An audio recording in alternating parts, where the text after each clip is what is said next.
Peoples party کے senior رہنما آغا رفیع اللہ صاحب ہمارے ساتھ موجود ہیں۔ آئی ایم ایف کا وفد ان دنوں پاکستان میں موجود ہے۔ کہا جا رہا ہے کہ وقت سے پہلے آئی ایم ایف کا وفد پاکستان آیا ہے وزٹ کرنے کے لیے اور مزید ٹیکس لگانے کی تیاریاں بھی کر رہی ہے، تو کیا یہ حکومت کی ناکامی ہے سر؟ دیکھیں، اگر واقعی میں اور ٹیکسز لگانے جا رہے ہیں بجٹ سے پہلے تو یہ اس کو پھر فائنانس منسٹر کو سوچنے کی ضرورت ہے کہ ان کی پروگریس کے اوپر پھر سوالیہ نشان ہے، لیکن میرے خیال سے یہ مفروضوں پہ ہوگی بات۔ میں نہیں سمجھتا کہ اس طرح کی کوئی بات کم سے کم کیبنٹ کا پارٹ نہیں ہے۔ ہم ان کو اسمبلی میں سپورٹ کرتے ہیں تو یقیناً ان کو ہم سے مشورہ کرنا چاہیے پاکستان پیپلز پارٹی سے، اور پاکستان پیپلز پارٹی سے جب مشورہ کریں گے تو اس قسم کے کوئی فیصلہ ہونے نہیں دیں گے۔ سر یہ بتائیے گا، کہا جا رہا ہے کہ 189 ارب کے ٹیکس کا مزید آئی ایم ایف ڈیمانڈ کر رہا ہے، اور اگر ایسا ہوتا ہے تو منی بجٹ بھی پھر ظاہرہ جلدی آئے گا، تو عوام پہ اگر زیادہ بوجھ پڑتا ہے تو پھر آپ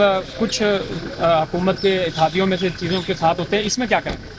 دیکھیں، بہت سی چیزیں ایسی ہیں کہ جس میں ہم گورنمنٹ کو سپورٹ نہیں کرتے، اور نہ ہی اس قسم کی کوئی بات ابھی تک ہمارے سامنے لائی ہے گورنمنٹ نے۔